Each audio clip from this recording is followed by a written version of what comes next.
अब 2022 विधानसभा चुनाव को लेकर सभी पार्टियों की तैयारियां तेज हो गई। 16 अगस्त से बीजेपी की जन आशीर्वाद यात्रा शुरू हुई है।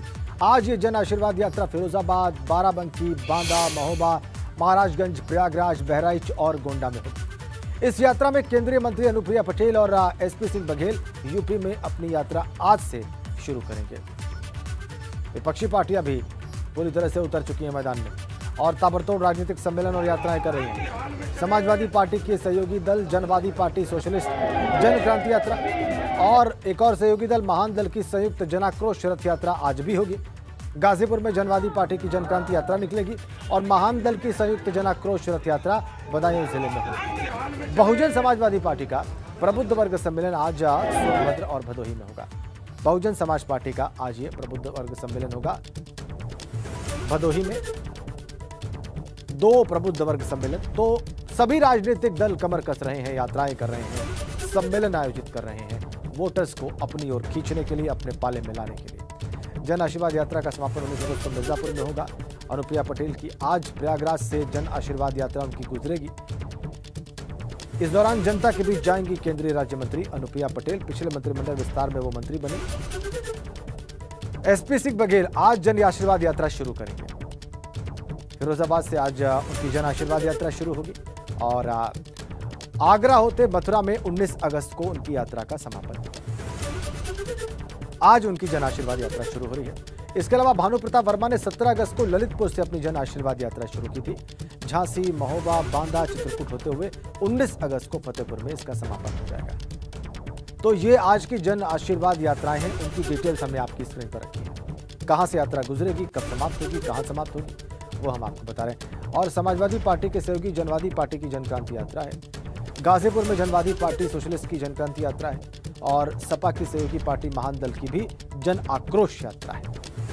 आज बदायूं में महान दल की जन आक्रोश यात्रा है और सोनभद्र और भदोही में बीएसपी का प्रबुद्ध सम्मेलन है, उसको संबोधित करेंगे सतीश चंद्र मिश्रा।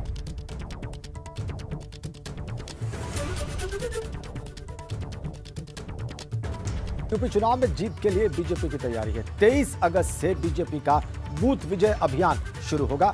बूथ विजय अभियान का शुभारंभ करेंगे बीजेपी के राष्ट्रीय अध्यक्ष जेपी नड्डा। तो 23 अगस्त से यूपी चुनाव में जीत के लिए बीजेपी अपना अभियान शुरू करेगी। बूथ विजय अभियान शुरू होगा बीजेपी का और इसका शुभारंभ करेंगे खुद बीजेपी के राष्ट्रीय अध्यक्ष जेपी नड्डा।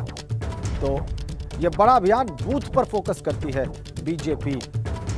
मंत्र है बीजेपी का, बूथ जीतो चुनाव जीतो। तो बूथ विजय अभियान का प्रारंभ होगा 23 अगस्त से और खुद इसको शुरू करेंगे बीजेपी के राष्ट्रीय अध्यक्ष जेपी नड्डा।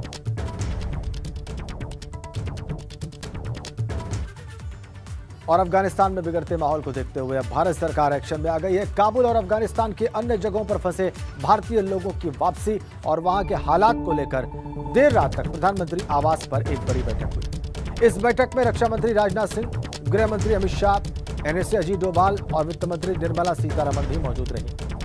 यहां पर आपको बताएं कि काबुल से भारत के राजनयिक और दूतावास के अधिकारी वापस भारत आ चुके हैं। कल 148 लोगों को लेकर C-17 ग्लोबमास्टर विमान भारत आया। जामनगर और गाजियाबाद के हिंडन एयरबेस पर एयरफोर्स का विशेष विमान पहुंचा, लेकिन अभी भी कई भारतीय अफगानिस्तान में फंसे हुए हैं और वहां के हालात को लेकर प्रधानमंत्री की अगुवाई में हाई लेवल बैठक भी हुई।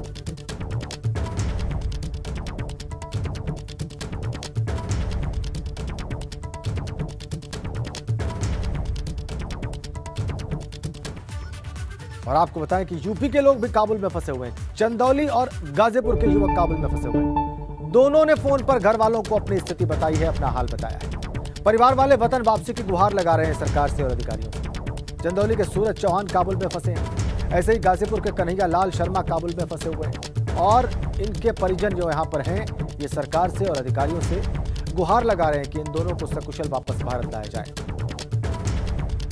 वतन वापसी इनकी कराई जाए, इसकी प्रार्थना कर रहे हैं इनके परिजन।